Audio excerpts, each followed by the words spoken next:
Fides Ecclesiae. San Ignacio de Antioquía, obispo, mártir y padre apostólico.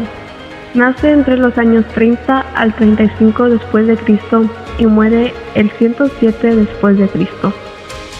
San Ignacio de Antioquía fue discípulo directo de San Pablo y San Juan, segundo sucesor de Pedro en el gobierno de la Iglesia de Antioquía, el primero en llamar la Iglesia católica. Sus escrituras demuestran que la doctrina de la Iglesia católica viene de Jesucristo por medio de los apóstoles. Esta doctrina incluye la Eucaristía, la jerarquía y obediencia a los obispos, la presidencia de la Iglesia de Roma, la virginidad de María y el don de la virginidad.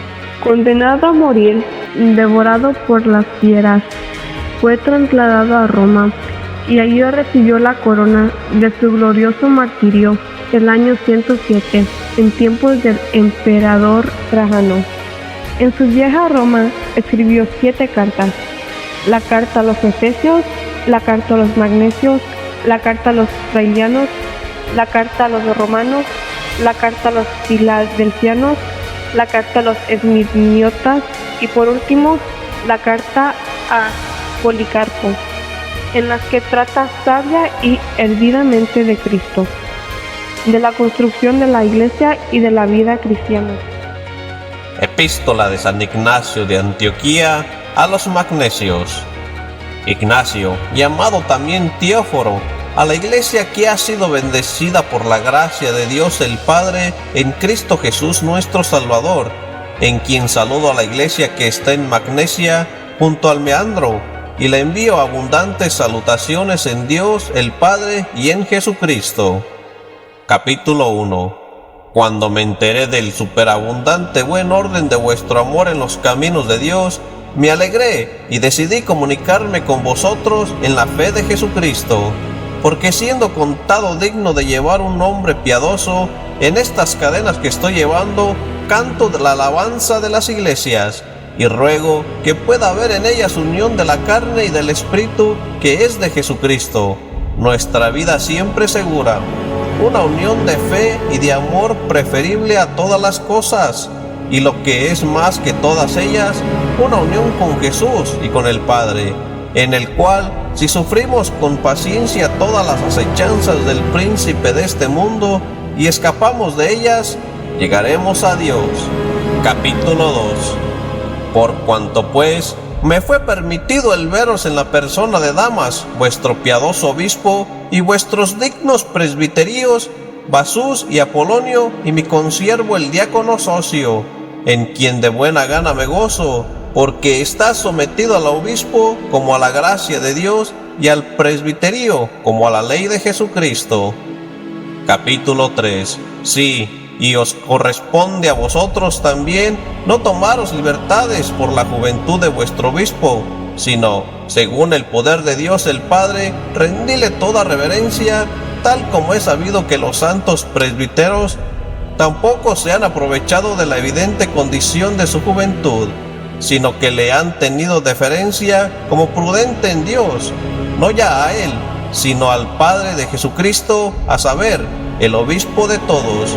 Por tanto, por honor de aquel que os ha deseado, es apropiado que seáis obedientes sin hipocresía, porque un hombre no engaña a este obispo que es visible, sino que intenta engañar al otro que es invisible, y en este caso debe contar no con carne, sino con Dios, que conoce cosas escondidas. Capítulo 4. Por tanto, es apropiado que no solo seamos llamados cristianos, sino que lo seamos, tal como algunos tienen el nombre del obispo en sus labios, pero en todo obran aparte del mismo. Estos me parece que no tienen una buena conciencia por cuanto se congregan debidamente según el mandamiento. Capítulo 5. Siendo así que todas las cosas tienen un final, y estas dos, vida y muerte, están delante de nosotros, y cada uno debe ir a su propio lugar, puesto que solo hay 2 monedas, la una de Dios y la otra del mundo. y cada una tiene su propia estampa acuñada en ella. Los no creyentes, la marca del mundo, pero los fieles en amor, la marca de Dios, el Padre, por medio de Jesucristo. Si bien, a menos que aceptemos libremente morir en su pasión por medio de Él, su vida no está en nosotros. Capítulo 6. Siendo así pues, que en las personas antes mencionadas yo os contemplé a todos vosotros en fe y os abracé, os aconsejo que seáis celosos para hacer todas las cosas en buena armonía, el obispo presidiendo a la semejanza de Dios y los presbíteros según la semejanza del concilio de los apóstoles, con los diáconos también que me son muy caros, habiéndoles sido confiado el diaconado de Jesucristo, que estaba con el Padre antes que los mundos y apareció al fin del tiempo. Por tanto, esforzaos en alcanzar conformidad con Dios y tened reverencia los unos hacia los otros, y que ninguno mire a su prójimo según la carne, sino que os améis los unos a los otros siempre en Jesucristo. Que no haya nada entre vosotros que tenga poder para dividirlos, sino permaneced unidos con el obispo y con los que presiden sobre vosotros como un ejemplo y una lección de incorruptibilidad.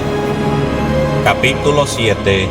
Por tanto, tal como el Señor no hizo nada sin el Padre, estando unido con Él, sea por sí mismo o por medio de los apóstoles, no hagáis nada vosotros tampoco sin el obispo y los presbíteros, y no intentéis pensar que nada sea bueno para vosotros aparte de lo demás, sino que haya una oración en común, una suplicación, una mente, una esperanza, un amor y un gozo intachable que es Jesucristo, pues no hay nada que sea mejor que Él. Apresuraos a congregaros, como en un solo templo, Dios, como ante un altar, Jesucristo, que vino de un Padre y está con un Padre y ha partido a un Padre. Capítulo 8. No os dejéis seducir por doctrinas extrañas ni por fábulas anticuladas que son sin provecho, porque si incluso en el día de hoy vivimos según la manera del judaísmo, confesamos que no hemos recibido la gracia, porque los profetas divinos vivían según Cristo Jesús. Por esta causa también fueron perseguidos, siendo inspirados por su gracia a fin de que los que son desobedientes puedan ser plenamente persuadidos de que hay un solo Dios que se manifestó a través de Jesucristo su Hijo, que es su verbo que procede del silencio, el cual en todas las cosas agradó a aquel que le había enviado. Capítulo 9. Así pues, si los que habían andado en prácticas antiguas alcanzaron una nueva esperanza, sin observar ya los sábados, sino moldeando sus vidas según el día del Señor, en el cual nuestra vida ha brotado por medio de Él y por medio de su muerte, que algunos niegan, en misterio por el cual nosotros obtuvimos la fe, y por esta causa resistimos con paciencia, para que podamos ser hallados discípulos de Jesucristo, nuestro solo Maestro. Si es así, ¿cómo podremos vivir aparte de Él, siendo así que incluso los profetas, siendo sus discípulos, estaban esperándole como su Maestro por medio del Espíritu? Y por esta causa, aquel a quien justamente esperaban, cuando vino, los levantó de los muertos.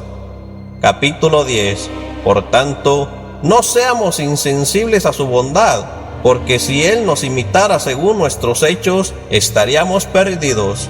Por esta causa, siendo así que hemos pasado a ser sus discípulos, aprendamos a vivir como conviene al cristianismo, porque todo el que es llamado según un nombre diferente de este, no es de Dios. Por tanto, poned a un lado la levadura vil que se había corrompido y agriado, y echad mano de la nueva levadura, que es Jesucristo. Sed soldados en Él, que ninguno entre vosotros se pudra, puesto que seréis probados en vuestro sabor. Es absurdo hablar de Jesucristo y al mismo tiempo practicar el judaísmo, porque el cristianismo no creyó, se unió en el judaísmo, sino el judaísmo en el cristianismo, en el cual toda lengua que creyó fue reunida a Dios. Capítulo 11.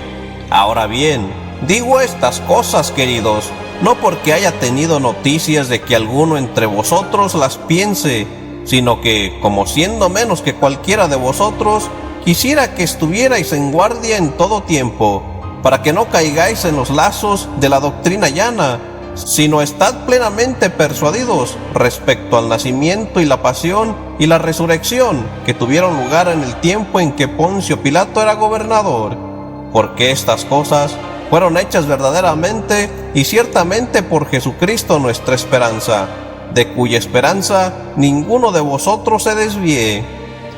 Capítulo 12.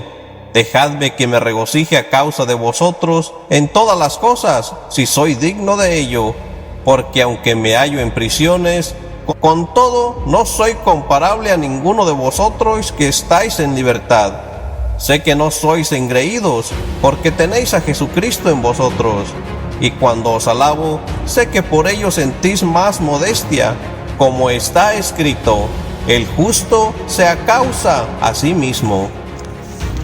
Capítulo 13. Que vuestra diligencia sea pues confirmada en las ordenanzas del Señor y de los apóstoles, para que podáis prosperar en todas las cosas que hagáis en la carne y en el Espíritu, por la fe y el amor en el Hijo y Padre en el Espíritu, en el comienzo y en el fin, con vuestro reverenciado obispo y con la guirnalda espiritual bien trenzada de vuestro presbiterio, y con los diáconos que andan según Dios.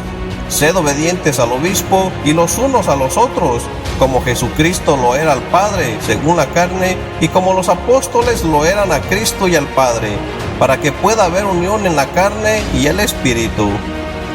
Capítulo 14. Sabiendo que estáis llenos de Dios, os he exhortado brevemente. Recordadme en vuestras oraciones, para que yo pueda llegar a Dios, y recordar también a la iglesia que está en Siria, en la cual no soy digno de ser llamado miembro, porque tengo necesidad de vuestra oración unida y vuestro amor en Dios, para que se le conceda a la iglesia que está en Siria el ser reavivada por el rocío de vuestra ferviente suplicación. Capítulo 15. Los efesios de Esmirna os saludan desde donde estoy escribiendo. Están aquí conmigo para la gloria de Dios, como también estáis vosotros, y me han confortado en todas las cosas, junto con Policarpo, obispo de los esmirnianos. Sí, y todas las otras iglesias os saludan en el honor de Jesucristo. Pasadlo bien, en piadosa concordia, y poseed un espíritu firme que es Jesucristo.